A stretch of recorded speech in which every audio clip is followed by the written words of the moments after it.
Glória a Deus. Aleluia. Cumprimento a igreja com a paz de Jesus, amém? Aquele que pode, abra a palavra do Senhor, lá em Isaías 59.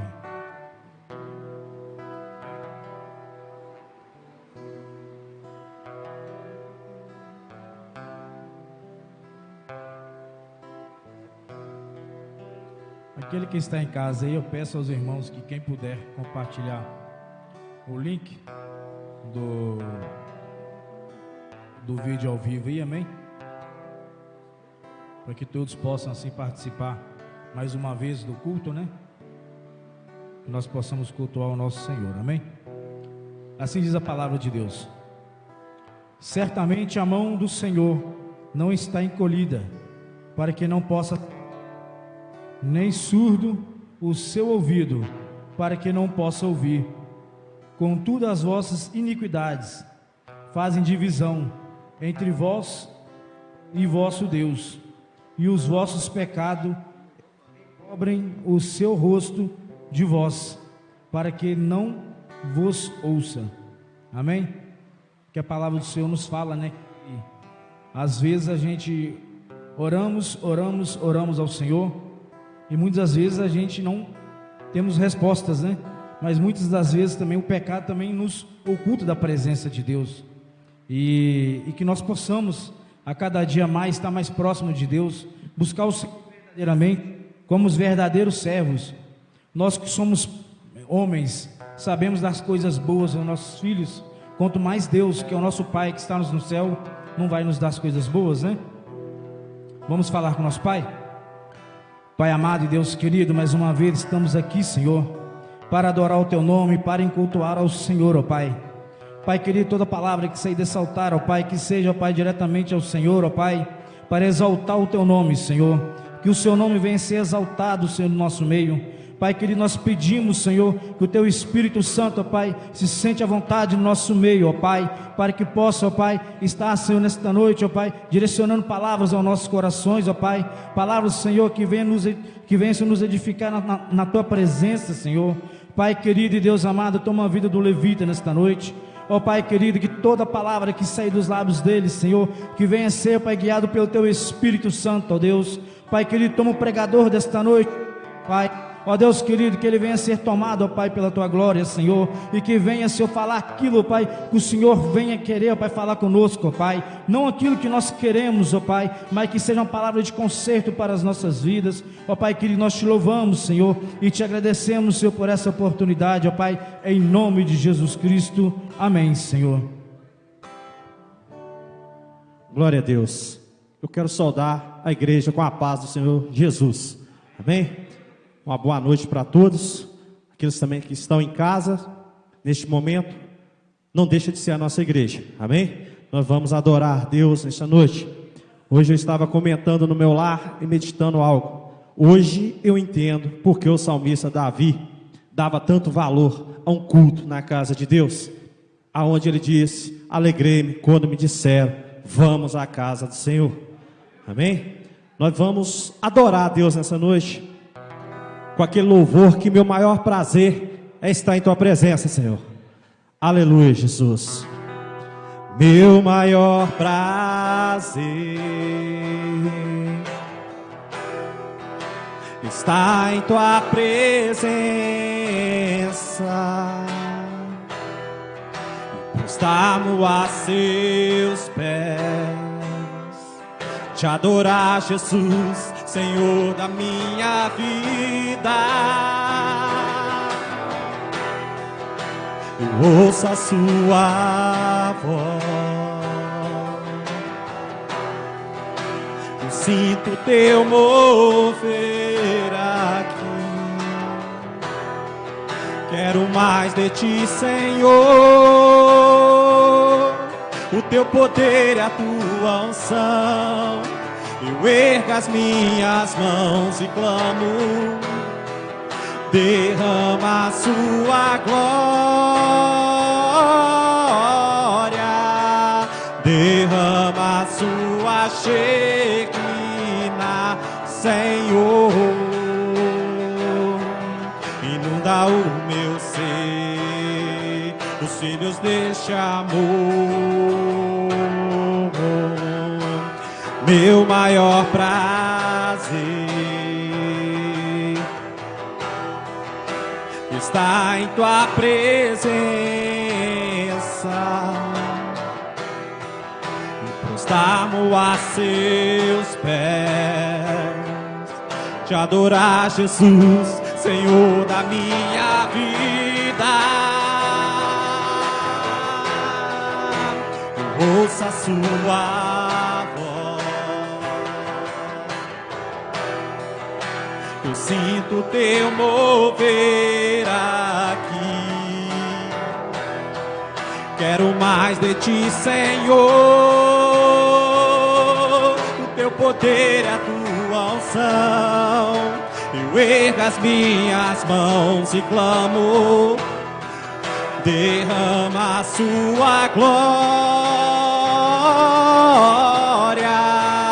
derrama a sua Shekinah, Senhor. Inunda o meu ser, os filhos deste amor. Derrama a sua glória, derrama a sua Shekinah, Senhor. Inunda o meu ser, os filhos deste amor. Aleluia, Jesus. Que nessa noite nós possamos pedir a Deus que derrame a Shekinah dele sobre nossas vidas. Que venhamos saber e entender a necessidade de nós estar na casa de Deus. Valorizar este momento como um momento único em nossas vidas. Amém? Glória a Deus. Aleluia, Jesus. Eu te convido, você que está na igreja, você que está no seu lar e que pode nessa noite a navegar no oceano do Espírito comigo. Glória a Deus.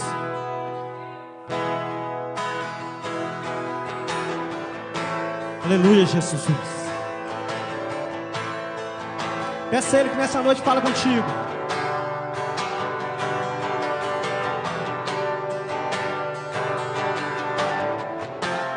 Deus está neste lugar.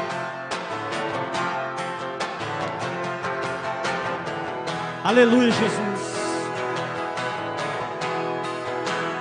Eu navegarei no oceano do Espírito, e ali adorarei ao Deus do meu amor. Adore Ele nessa noite. Eu navegarei no oceano do Espírito, e ali adorarei ao Deus do meu amor. Espírito, Espírito, que desce como fogo, vem como em Pentecoste, ó, vem e encha-me de novo. Espírito, Espírito, que desce como fogo, vem como em Pentecoste e encha-me de novo. Eu adorarei, Senhor. Eu adorarei ao Deus da minha vida, que me compreendeu sem nenhuma explicação. Eu adorarei. Eu adorarei, eu adorarei ao Deus da minha vida, que me compreendeu sem nenhuma explicação. Espírito, Espírito, que desce como fogo, vem como em Pentecoste, ó, vem e encha-me de novo. Espírito, Espírito, que desce como fogo, vem como em Pentecoste e encha-me de novo. Me quebre e faz de novo. Me quebre e faz de novo. Me quebre e faz de novo. Ó Espírito de Deus, aleluia, eu te amo.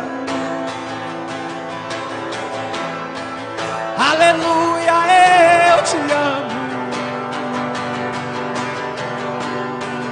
Aleluia, eu te amo. Aleluia, eu te amo. Batiza o seu povo, renova o seu povo, renova o seu povo. Ó Espírito de Deus. Aleluia, Jesus. Vamos aplaudir Jesus nessa noite? Glória a Deus. Aleluia. Aleluia, Jesus. Irmãos, este louvor que eu vou louvar agora, para mim é o mais importante da minha vida. Este louvor, quando eu estava infartado dentro do CTI, desenganado pelos médicos, era ele que soava no meu ouvido. E um dia Deus falou comigo que não era ainda a minha hora. Embora os médicos acreditavam, Deus falou, não é sua hora.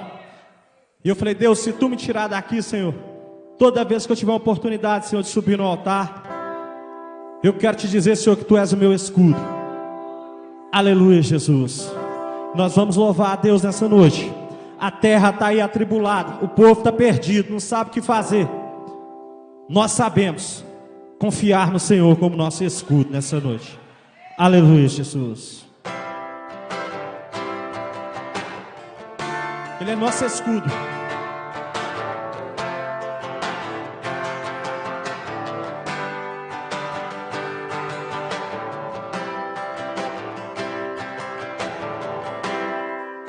Por toda a minha vida,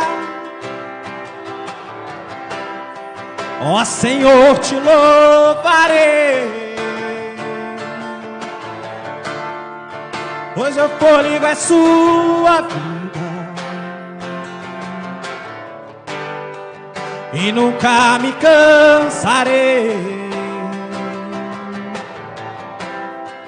Posso ouvir a sua voz, é mais doce do que o mel, que me tira desta cova e me leva até o céu. Já vi fogo e terremoto, vento forte que passou. Já vivi tantos perigos, mas sua voz me acalmou. Tu dá ordem às estrelas e o mar os seus limites. Eu me sinto tão seguro no seu colo, ó Altíssimo. Não há ferrolhos nem portas que se fechem diante da sua voz. Não há doenças nem culpas que fiquem de pé diante de nós. E a tempestade se acalma na voz daquele que tudo criou, pois sua palavra é pura, escudo para os que nele creem.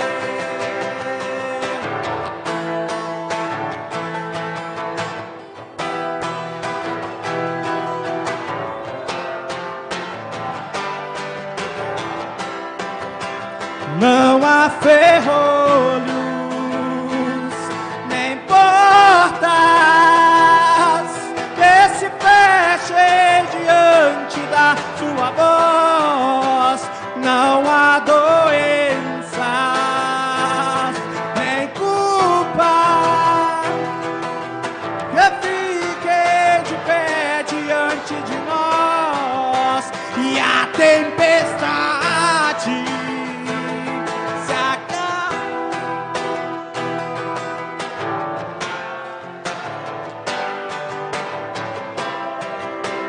pois sua palavra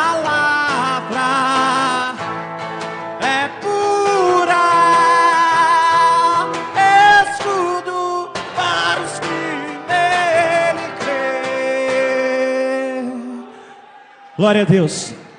A palavra de Deus, ela é escudo, mas é só para aquele que nele crê, amém? Sim, nós agradecemos a oportunidade nessa noite. Glória a Deus. Glória a Deus. Eu cumprimento a todos os irmãos da Assembleia de Deus Missão ID com a paz do Senhor Jesus Cristo. Aonde você estiver ouvindo essa live, você que chegou agora e está assistindo essa transmissão, que a paz do nosso Senhor Jesus Cristo alcance a sua casa, a sua família. Eu tenho certeza que esta noite o Senhor Jesus Cristo preparou algo grande para entregar em suas mãos. Eu já quero cumprimentar também o pastor Douglas, está no trabalho agora com a paz do Senhor Jesus. Tenho certeza que ele está vendo este culto. Que Deus possa abençoar cada dia mais o seu ministério. É o homem que o Senhor levantou nos últimos tempos para fazer o ID do Senhor. E nós estamos aqui para ajudar ele a transmitir essa palavra do Senhor. Essa que transforma, salva e liberta. Em nome de Jesus. Você que está no seu lar, pegue a sua Bíblia, meu irmão. O segundo livro do Reis, capítulo 8, no verso 1. Gostaria de deixar uma semente no seu coração esta noite. Segundo a Reis 8, capítulo 1, que está escrito assim: falou Eliseu àquela mulher, cujo filho ele restaurara a vida, dizendo: levanta-te, vai com os de tua casa e mora onde puderes, porque o Senhor chamou a fome, a qual virá sobre a terra por 7 anos. Levantando-se a mulher e fez segundo a palavra do homem de Deus. Saiu os da sua casa e habitou por 7 anos na terra dos filisteus. Ao cabo de 7 anos, a mulher voltou da terra dos filisteus e saiu a clamar ao rei pela sua casa e pelas suas terras. Falar do profeta Eliseu é um grande homem que o Senhor levantou em Samaria para transmitir a boa palavra de Deus. No capítulo 8, algo interessante, porque foi o Senhor que trouxe uma grande fome sobre a terra. Só que esta mulher que Eliseu está dirigindo uma palavra, no capítulo 4 do segundo livro de Reis, vai falar que essa mulher via o homem de Deus Eliseu passando por Geazi, por sua casa, uma cidade chamada Sunem. Então ela acolheu o profeta e ela fez um quartinho para o profeta ficar com seu servo. Mas o que me chama a minha atenção é que ela plantou uma semente. Ela plantou uma semente para o reino de Deus. Ela acolheu o homem de Deus. E ela era uma mulher que possuía grandes posses, era uma mulher rica. Para ela não faltava nada, mas ela reconheceu o ministério de Eliseu. Logo após, Eliseu, que ela precisava de algo, não que ela precisava financeiramente, mas ela precisava de um filho. Ela não pediu, mas o profeta dirigiu uma palavra, não porque Deus mandou, mas porque o profeta profetizou na vida dela, ela ia ter uma criança. Entenda que você necessita, meu irmão, Deus está no controle da sua vida. Enquanto você semear no reino dos céus, para que a palavra de Deus ela alcance vidas e transforme, o céu trabalha a seu favor. E no capítulo 8, quando o profeta diz a essa mulher sulamita para pegar a sua família e ir para a terra dos filisteus, entenda que ele ouviu a palavra que saiu da boca do profeta. Interessante, passados 7 anos, quando ela volta, Geazi está conversando com o rei a respeito do que Eliseu tinha feito. E essa mulher vai pedir as suas posses. 7 anos, havia fome, mas esta casa estava guardada por Deus. Não é diferente, meu irmão, você que serve a esse Deus grande, no momento de crise, Deus está guardando a sua casa, Deus está guardando o seu lar. Não é nada que possa te atingir, porque a mão de Deus está sobre a sua casa. Estou finalizando. Passada a fome, os 7 anos, quando ela voltou da terra dos filisteus, o rei restituiu tudo o que ela tinha perdido. Talvez você não entendeu isso. Deus está falando com alguém esta noite. Se você está debaixo da mão de Deus, da obediência, pode vir a crise que for, quando passar, você vai ser restituído. Você vai ser restituído em dobro.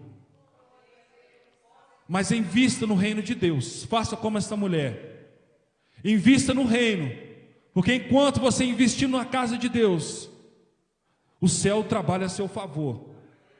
Porque o céu conta com você, meu irmão, que faz parte desse ministério. Você que faz parte desse trabalho, dessa obra linda. Aqui vidas estão sendo transformadas e mudadas pela palavra de Deus. Para que o Senhor levantou homens e mulheres, homens de oração, mulheres de oração. É um povo que está buscando santidade. Em nome de Jesus. Presbítero Cássio, em nome de Jesus, receba o servo do Senhor, amém? Glória a Deus. Ô Júnior, aumenta um pouco para mim, por favor. Aleluias, glória a Deus. Cumprimento a amada igreja com a paz do Senhor. Aleluias, você que nos assiste, que a graça do nosso Senhor Jesus Cristo seja abundantemente sobre sua vida, em nome de Jesus. Abram suas Bíblias, amém. Livro de Êxodo, capítulo 35. Posteriormente nós vamos ler o capítulo 36. Aleluias, glória a Deus.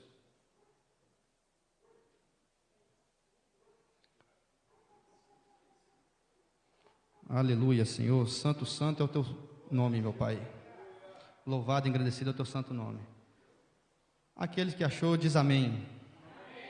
Aleluias. Assim diz a palavra do Senhor, no versículo 4. Falou mais Moisés a toda a congregação dos filhos de Israel, dizendo: esta é a palavra que o Senhor ordenou, dizendo: tomai do tomai do que vós tendes uma oferta para o Senhor, cada um cujo coração é voluntariosamente disposto a tratar por oferta alçada ao Senhor ouro, prata e cobre. Vira a página, capítulo 36, versículo 4. E vieram todos os sábios que faziam toda a obra do santuário, cada um da obra que fazia, e falaram a Moisés, dizendo: o povo traz muito mais do que basta para o serviço da obra que o Senhor ordenou que se fizesse. Então mandou Moisés que fizesse passar uma voz pelo arraial, dizendo: nenhum homem nem mulher faça mais obra alguma para a oferta alçada do santuário. Assim o povo o proibiu de trazer mais, porque tinha material bastante para toda a obra do que havia de fazer, e ainda sobrava. Até aqui, aleluias. Irmãos, é um assunto delicado sempre, eu creio sim que em muito ministério é o dízimo e oferta. E no nosso ministério não é diferente. Somos mantenedores da obra do Senhor pela graça e a misericórdia do Senhor. O Senhor nos diz, na palavra que lemos, cada um trazia uma oferta alçada segundo o quê? O seu coração. Oferta alçada é uma oferta disposta de coração, com alegria. E o Senhor pede isso da gente. Nos dias de hoje não é diferente. O Senhor quer que a gente traga e traga com alegria no coração. Aquilo que o Senhor determinou em cada coração, assim como foi lido. Não que seja por pressão, não seja porque necessita algo de retorno do Senhor, mas sim porque é de coração, porque é de bom grado. O Senhor manda até falar, o Senhor até rejeitou, não precisa mais não, já tem o suficiente.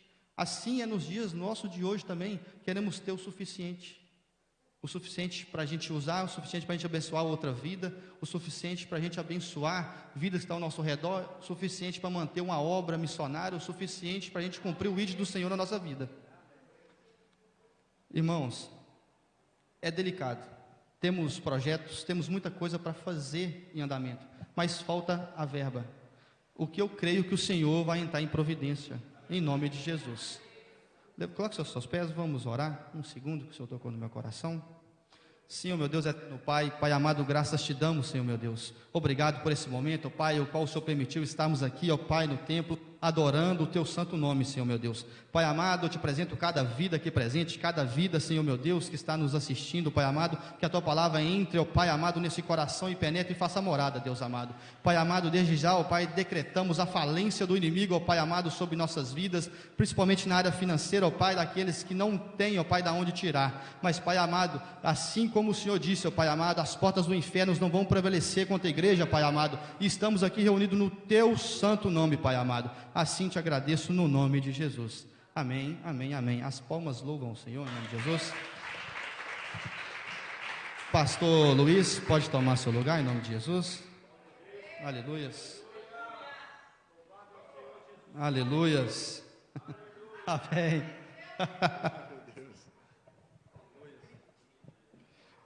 Aleluia, louvado seja o nome do Senhor. Eu cumprimento a igreja com a paz do Senhor. Amém. Glória a Deus. Aqui está o homem de Deus, né, que vai trazer a palavra do Senhor. Vamos orar, apresentando o irmão a Deus, amém? Senhor meu Deus, Pai amado, Deus de mistério, poder e glória, está aqui o teu filho, ó Pai, no qual vai trazer a tua palavra, Senhor meu Deus. Que o Senhor venha tocar no teu coração, ó Pai. Que o Senhor venha ser os lábios do teu filho, ó Senhor meu Deus. Que não deixe ele falar nada dele mesmo, ó Pai, mas sim colocar as palavras na boca do teu servo, ó Senhor meu Deus. Toma ele poderosamente em tuas mãos, em o nome santo do Senhor Jesus. Amém.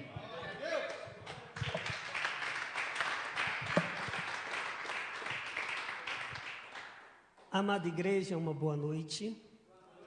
Boa noite a todos aqueles que nos acompanham pelo Facebook, a live, aqueles que nos ouvirão agora e que terão a oportunidade, e cremos e acreditamos que o Espírito de Deus os alcançará posteriormente em uma outra oportunidade, e que a paz do Senhor seja com todos vocês. E que vocês recebam a paz de Deus, que excede todo o entendimento, e que a Shalom em Deus, na pessoa do meigo, do Cândido Espírito Santo, em tempos tão difíceis, possam consolar aqueles que Deus selou, marcou para uma tão grande salvação. Eu quero externalizar aqui o meu agradecimento, minha alegria de estar aqui no Ministério Assembleia de Deus, Missão ID, falando aqui, contribuindo e cooperando com a amada Igreja do Senhor, na pessoa do nosso ilustríssimo Senhor Presidente e Pastor Douglas, todo o seu corpo ministerial, seus obreiros aprovados, e vocês, na medida do possível, obedecendo aí o decreto das nossas autoridades, em número reduzido, dada e cuidada profilaticamente as devidas proporções, aqui presentes. Deus abençoe todos vocês. Uma honra estar aqui. Eu quero ler um texto sagrado e fazer algumas considerações e convidá-los também a refletir e considerar comigo um texto sagrado no livro do profeta Abacuque, o capítulo 1 e versículos 1 a 5. Nos acompanha aí, você que nos ouve através das ondas sonoras, os evangélicos navegantes. Livro do profeta Abacuque, capítulo 1. E vamos fazer uma meditação e ora receber aquilo que o Espírito de Deus iluminou os nossos corações para transmitir a vós outros. Diz assim a palavra de Deus, capítulo 1, versículo 1. O peso que viu o profeta Abacuque: até quando, Senhor, clamarei eu, e tu não me escutarás? Gritarei: violência, e não salvarás? Por que razão me fazes ver a iniquidade e ver a vexação? Porque a destruição e a violência estão diante de mim. Há também quem suscite a contenda e o litígio.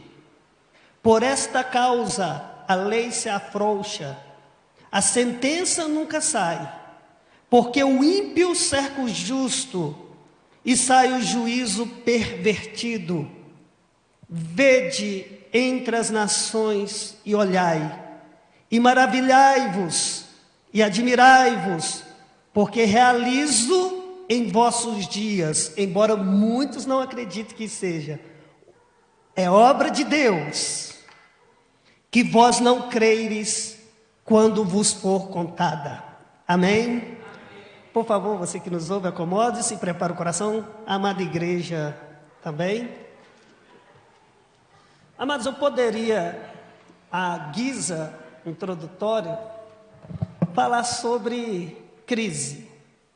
Essa crise agônica, aguda, pandêmica que assola o mundo, mas seria chover no molhado, ia ser bem pleonático.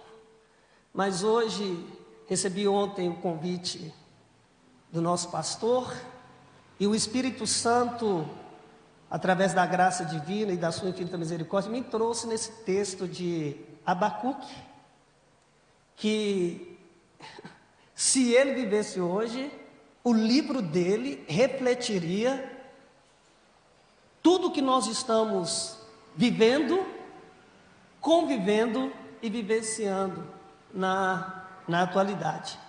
O livro do profeta Abacuque certamente seria as páginas do jornal. Ele viveu uma época de grande caoticidade, onde ali o povo escolhido de Deus, Judá, desviou completamente dos preceitos de Deus, dos caminhos do Senhor, abandonou de fato aquilo que Deus o chamou para ser, que é santos perante Ele, e numa época também de muita guerra, de muitos conflitos, onde as três grandes nações ali estavam em guerras eminentes, a Síria, a Babilônia e o Egito, e entre a queda de Nínive e precedendo o cativeiro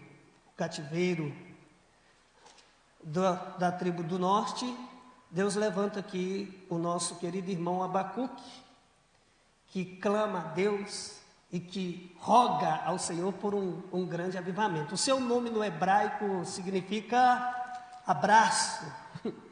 Ele intercede pelo povo, ele abraça a causa de uma nação escolhida por Deus, decadente, superficial, e que se esvairava de forma degradante a cada dia. Ele, além de profeta levantado por Deus, ele era um excelente músico. Capítulo 3, vocês vão ver que ele regia e administrava a adoração na casa de Deus. Era da tribo de Levi, também sacerdote. O livro Em Torno de Si mostra que ele intercedia e ele tinha procedência, sendo da tribo de Levi. E ele começa o capítulo 1 fazendo aqui um clamor e uma pergunta: por quê? Só que o porquê daqui, como conjunção causal, não está no sentido negativo. O sentido negativo de que, como um ateu que não acredita em Deus, pergunta o porquê. Mas é um porquê no sentido positivo, de alguém que crê na fidelidade de Deus e nas promessas de Deus, e questiona a Deus por que ainda não interveio, não veio. E a ideia de Deus, ao levantar nesse livro, é mostrar que Ele nunca perde o controle da história. Ele nunca está ao léu da situação.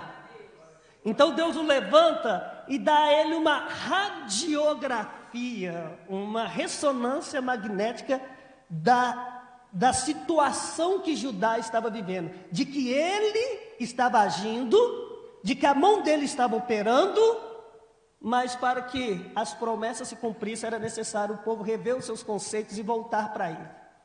E ele traz uma radiografia nesses 5 capítulos aqui, um perfil da sociedade decadente, um diagnóstico negro e sombrio que Judá estava vivendo, a doença que infelizmente contaminou mais do que o Covid-19 o povo de Deus naquela época, e já estava em estágio avançado. E Deus levanta esse profeta para mostrar que nem tudo estava acabado, e que e que um atributo de Deus ainda estava em evidência, que é a sua longanimidade. Acompanhe comigo aqui algumas descrições ditas pelos profetas. Por exemplo, no capítulo 1, versículo 2, ele nos mostra, em primeiro lugar, que uma sociedade decadente é saturada pela violência. Ele diz assim: Senhor, até quando gritarei violência e o Senhor não escutarás? Norman Geisler e Champlin, ele usa o termo violência aqui no hebraico para sumariar o tipo de violência que o mundo estava vivendo naquela época. A violência não tinha entrado agora só em Judá, estava nos palácios, estava nos tribunais, estava na rua, infiltrou em toda a sociedade. Então naquela época, ela fermentou e envenenou as nações. Ninguém mais se conhecia, não havia mais pacto, não havia mais comunhão. As pessoas, as autoridades daquela época, que criavam as leis como nos dias de hoje e aplicavam, eles se incuminavam com as leis, e ao invés de fazê-las se cumprir, eles se precaviriam contra elas, e eles mesmos caíam em própria contradição nas leis, como os dias que nós estamos vivendo hoje. É o retrato de hoje que nós estamos vivendo, amados. Homens perversos, sanguinários, estamos vivendo uma sociedade que desafia o Estado democrático de direito.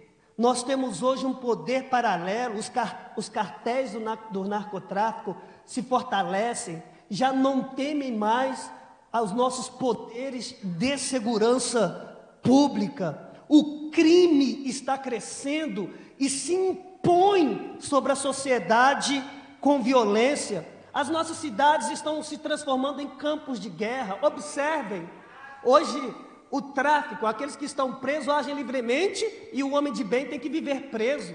Vivemos como se estivéssemos em uma gaiola. As autoridades estão se sentindo impotentes e inseguras diante desta situação. Dá para notar aqui, pelo que o profeta escreveu, que a mensagem dele é para nós hoje. A mensagem dele é contemporânea, fala muito do que nós estamos vivendo. É como se a voz de Abacuque ecoasse hoje nas páginas policiais.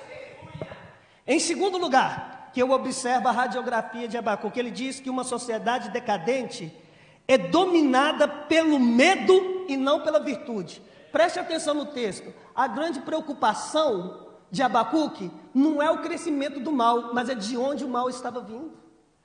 O fator mal aqui não era externo. O fator mal, pastores, era interno.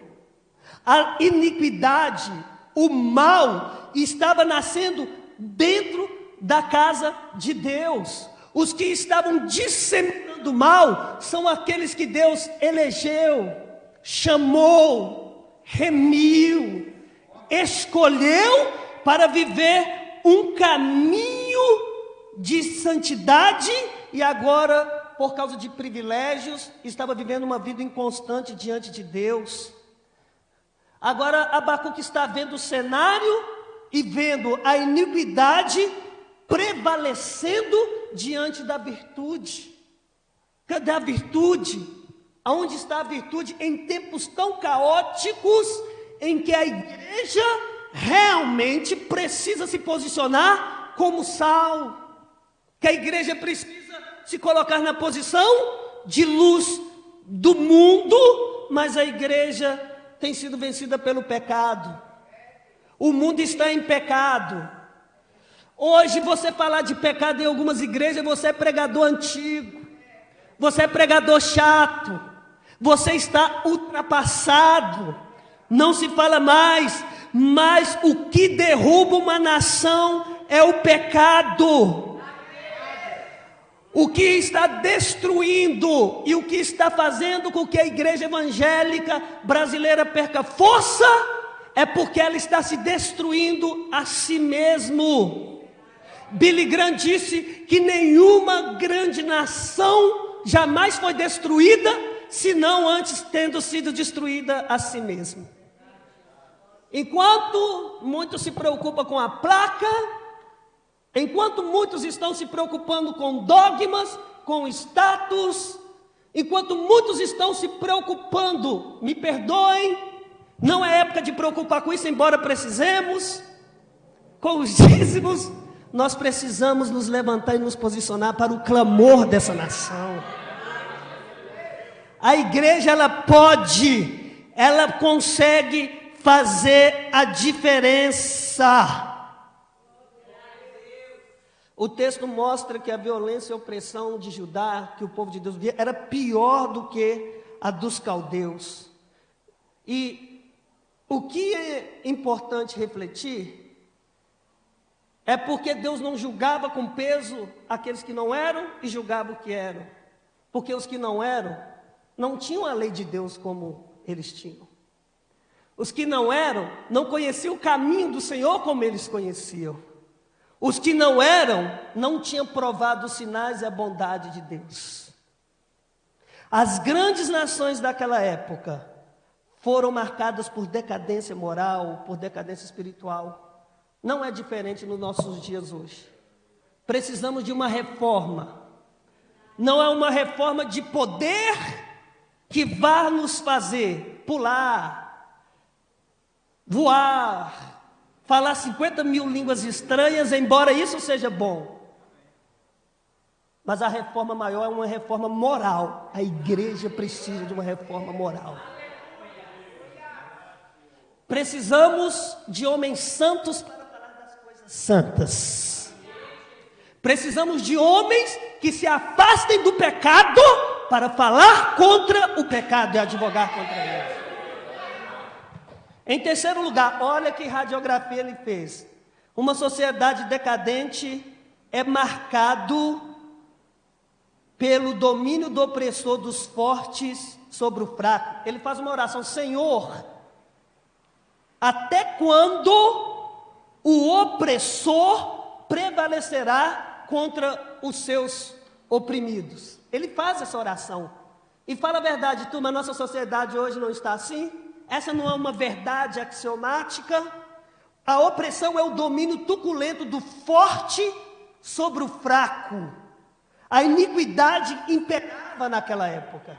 O forte oprimia o fraco. De que forma? Amordaçando a sua voz, tirando-lhe a sua voz. A doença maligna e mortal era o vício dos grandes sobre os fracos.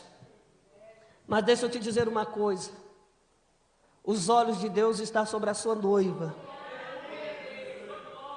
Os olhos de Deus estão sobre a sua noiva. Vivemos numa sociedade em que o princípio constitucional é a equidade, que de equidade não tem nada. É a igualdade, igualdade só no nome. Uma diferença, um desequilíbrio excomunal. Mas Deus, Ele cuida dos seus. Deus, Ele cuida dos seus. Aprenda uma coisa: nós nunca somos tão frágeis quando nós estamos por cima e recebemos uma grande bênção. Nós costumamos pensar, pastores, porque Deus está abençoando, porque Deus está usando, porque Deus está agraciando, nos dotando com dons, com talentos, fortalecendo a nossa vocação, que está tudo bem, que somos incaíveis, que somos inderrubáveis. Mas a palavra de Deus é essa: não somos tão carentes e não precisamos tanto de Deus quando nós estamos na vitória. E hoje o momento é de dizer que é nesse momento de fraqueza é que nós somos fortes.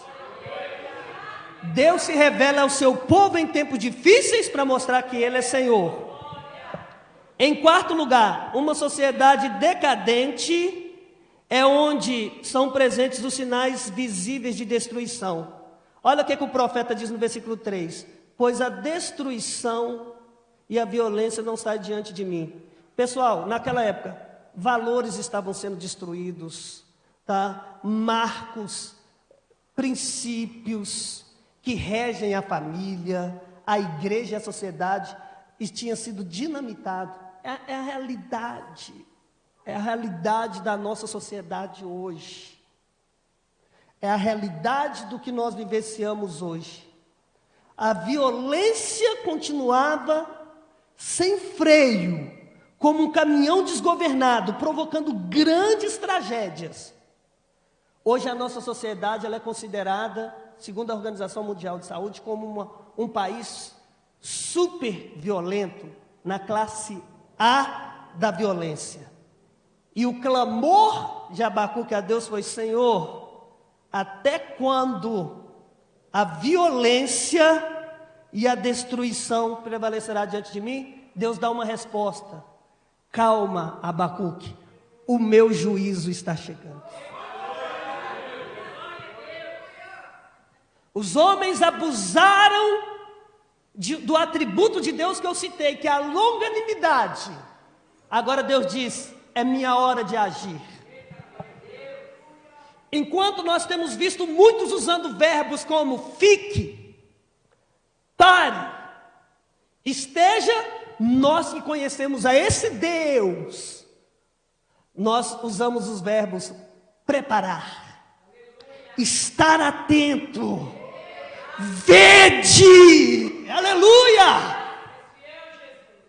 porque tudo que está acontecendo são sinais da parousia, da eminente vinda do Mashiach, da vinda do Senhor e do seu juízo.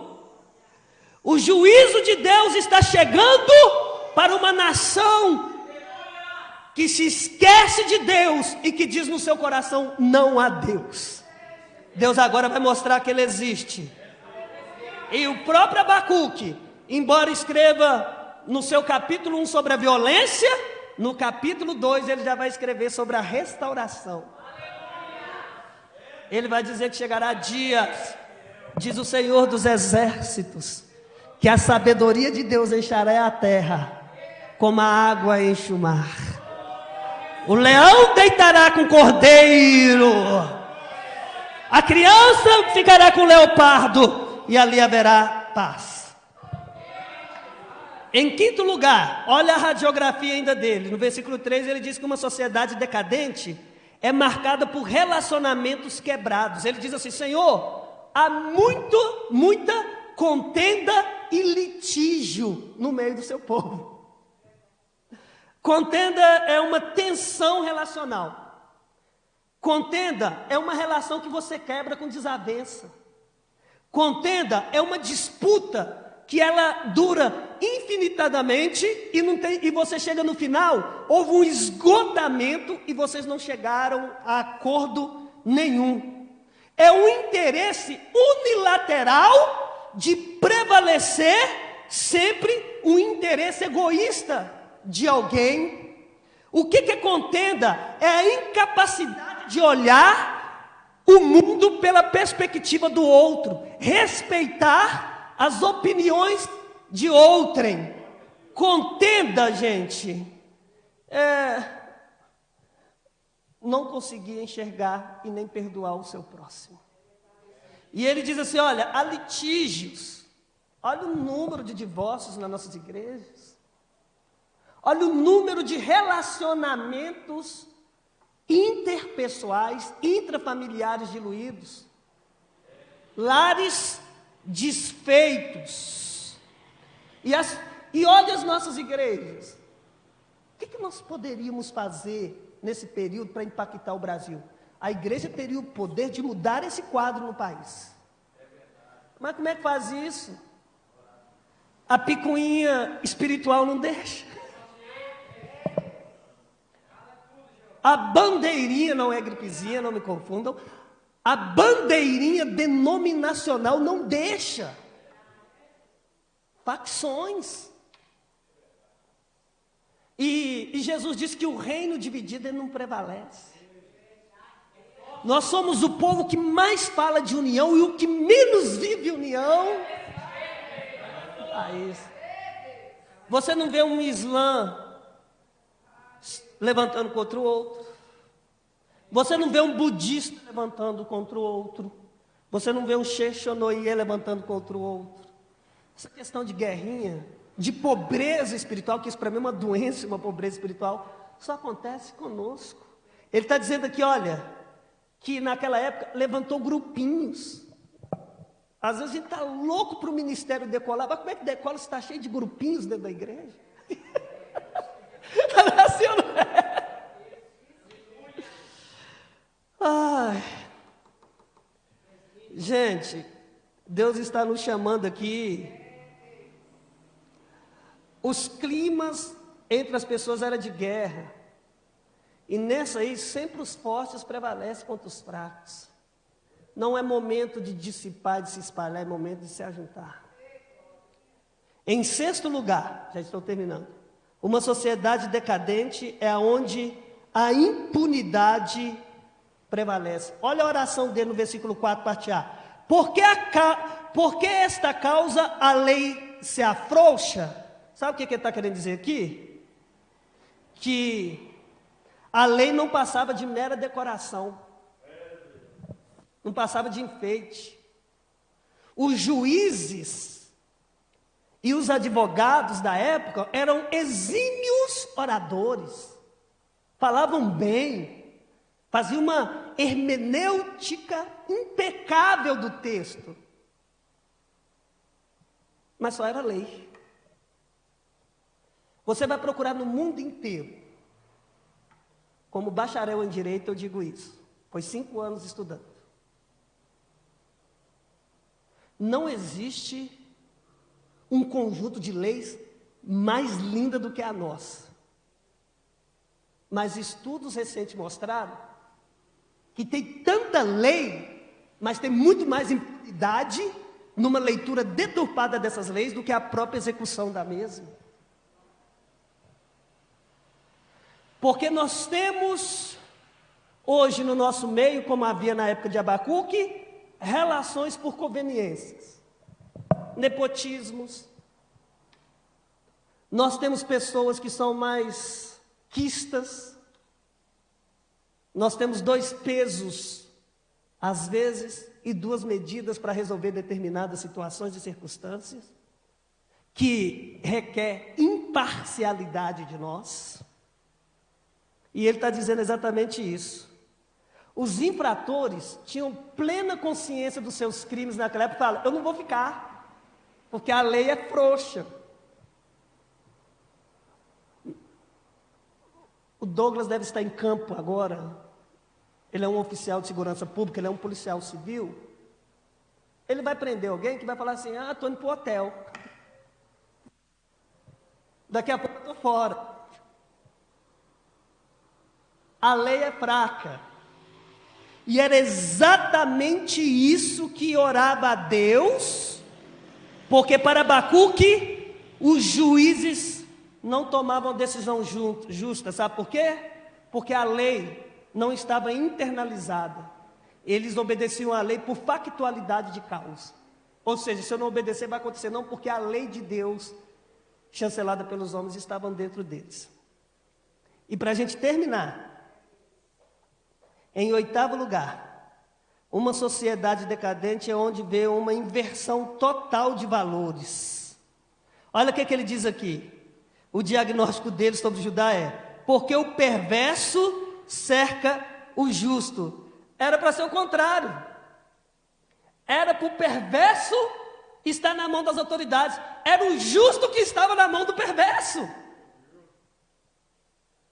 Era ele que estava à mercê de uma situação opressora, porque havia um sistema criminoso de omissão.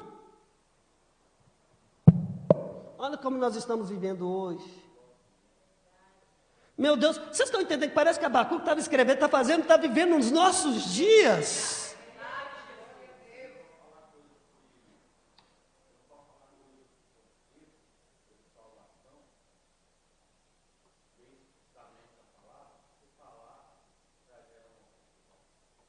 Estamos num caos. As coisas precisam voltar para os devidos lugares. Em 9º lugar, uma sociedade decadente onde os tribunais estão mancomunados com criminosos para roubar o direito dos justos. Sabe qual que foi uma observação que Abacuque fez aqui? Como tinha facções, ele tinha o trabalho para fazer, enquanto tinha um outro grupo com o mesmo nome, que tinha facilidade de desfazer. Dá um exemplo para vocês aqui. Nós temos que nos preparar muito, minha pastor, irmã do Douglas.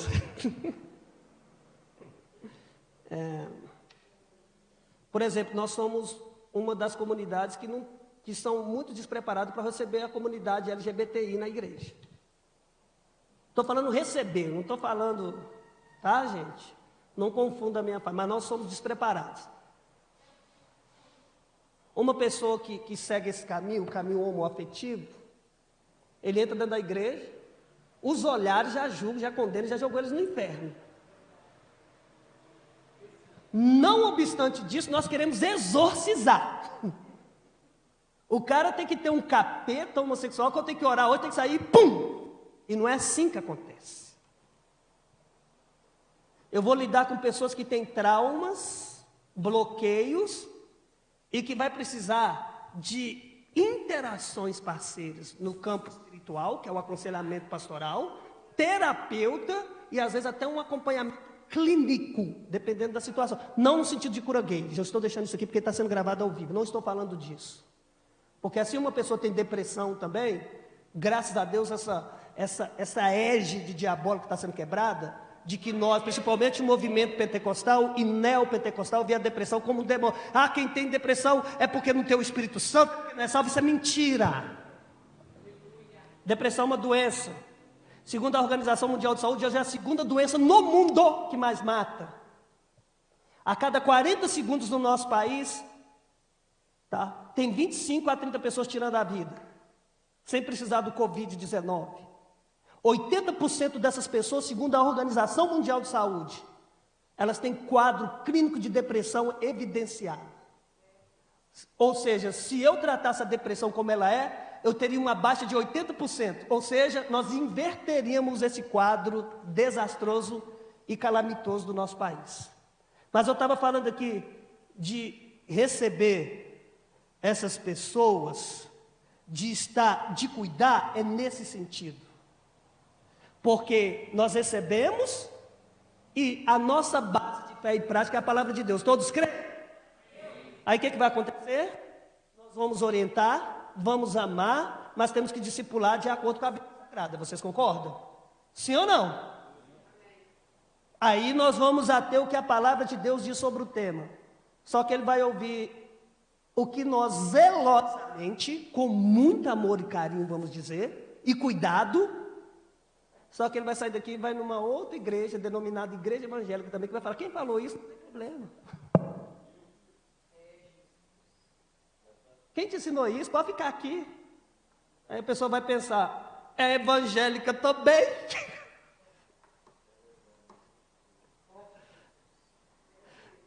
Distorção completa de valores. Ninguém sabe o que é o quê, quem é quem e o que tem. Abacuque estava vivendo isso, uma inversão de valores.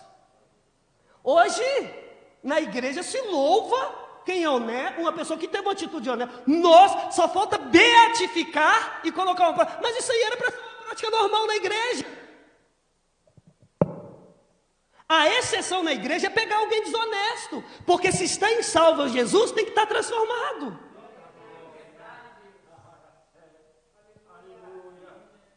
Que inversão de valores é essa que nós estamos vivendo?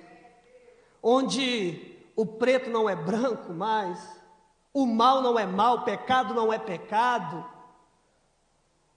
Um evangelho que a gente pode dar um jeitinho nas coisas, sendo que Deus... Ele é taxativamente extremista. Pega a Bíblia toda, olha Adonai lá no início. Eu sou o Senhor teu Deus que te escolhi e coloco diante de vós a bênção e a maldição, a vida ou a morte. Qual que você escolhe? Aí vem Elias no Carmelo. Até quando vocês cocheareis em dois pensamentos? Se é Deus, cega a Deus. Se é Baal, cega Baal. Aí vem o Mashiach. Porta estreita, porta larga. Paulo, não posso comer na mesa de Deus e na mesa dos demônios. João em Patmos, o morno Deus vai vomitar. Decida, ou é quente ou é frio. Vamos reavivar os valores. Diante disso, eu quero deixar aqui, baseado nos ensinamentos de Abacuque, 5 lições, pelo menos. 3, que a igreja deve se posicionar diante da calamidade que nós estamos vivendo. Vendo todas essas coisas e meditado, eu aprendo primeiro. Nós estamos aqui diante de homens de Deus, a noiva dele. E vocês que estão me ouvindo, prestem atenção. Nenhum homem de Deus pode ficar indiferente ao caráter moral e espiritual ao tempo que nós estamos vivendo. Se levante, se posicione. Sejam profetas dessa nação. Sejam atalaias. Não sejam pessoas diferentes. Sejam pessoas que façam a diferença. Segunda verdade que Abacuque está nos dando hoje: o homem de Deus deve nutrir o mais alto interesse de levar os problemas de sua nação até Deus em oração. Independente do que nós vamos fazer, nós ainda sabemos que a maior arma da igreja é a oração. Abacuque traça o perfil da situação caótica, deprimível, horrenda, miserável que a nação estava vivendo. Mesmo assim, ele ora e intercede por ela. A nossa obrigação não é fatalizar. A nossa obrigação não é dar game over. A obrigação da igreja é orar, interceder.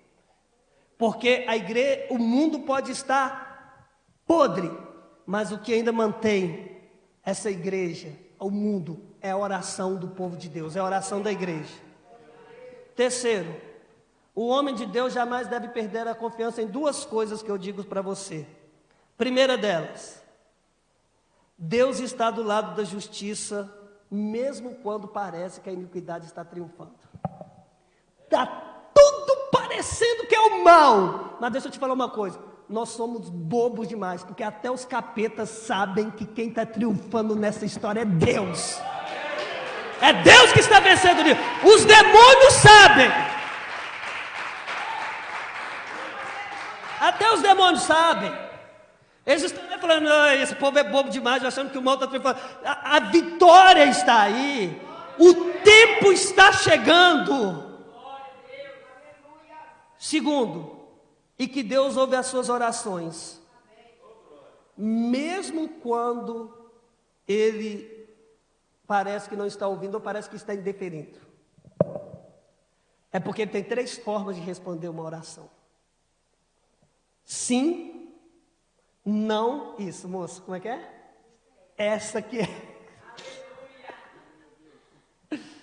Espera um pouco. Deus não perde o controle da história. Tudo isso que está acontecendo é Deus mostrando que Ele é Deus. Que o homem pode alcançar o égide da ciência, da tecnologia, mas continua sendo criatura, continua sendo homem. Quem rege, quem move, quem cria, quem articula, quem desarticula, quem derruba, quem levanta, quem abre, quem sara, é o nosso Deus. Eu quero orar com você nessa noite. Eu quero orar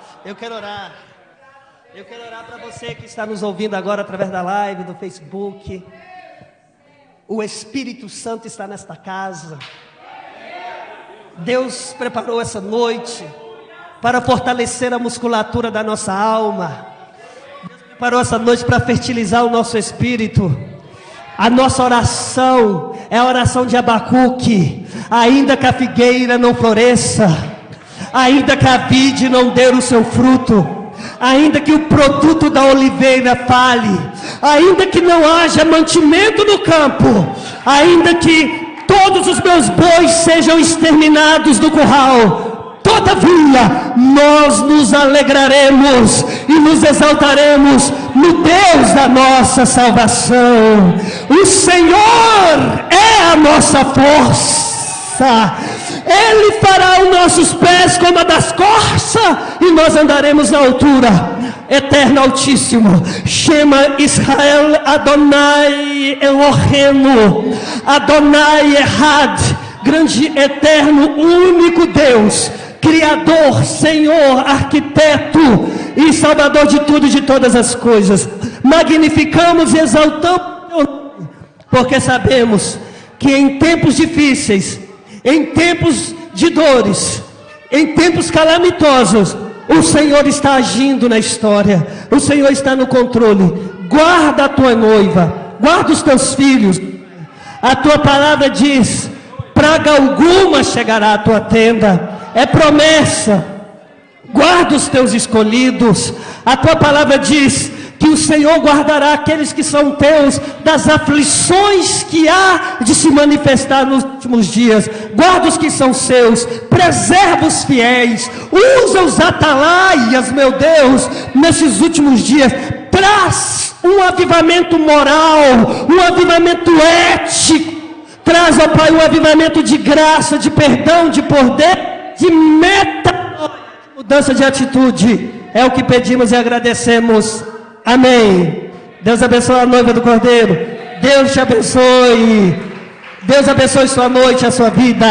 Amém. Amém. Palavra maravilhosa, né, irmãos? Nós já vamos dar a bênção apostólica, mas o que eu acho interessante, irmãos, que também no hebraico, joelho e oração, ela tem o mesmo, e bênção tem o mesmo significado. Se você quer bênção, vai para o joelho. Amém? Se nós queremos mudar o Brasil, vamos para o joelho. Os cristãos têm que ter uma mente sadia, irmãos. Eu trabalho num lugar rapidamente, tem um rapaz que ele tem um problema, né, que fala que é meio afeminado. Irmão, mas imagina uma pessoa de mente sadia. Os irmãos estão lá curtindo, fofocando, estão lá causando uma intriga, ele não entrega ninguém, irmãos. Mente sadia. Então, pessoas que tiveram dificuldade, sofreram violência, nós precisamos de olhar para essas pessoas. Eu já preguei isso algumas vezes na igreja. A igreja tem que preparar para ser luz e ser sal. Tem que preparar para olhar, para ajudar essas pessoas que precisam. Então a igreja está aqui. Nós queremos bênção no mundo espiritual, vamos para o joelho. Amém? Estende as tuas mãos. Que o amor de Deus, que a graça salvadora de Jesus Cristo, assim seja. Que as doces consolação do Espírito Santo esteja conosco, não só hoje, mas para todos sempre, e todos dizem amém.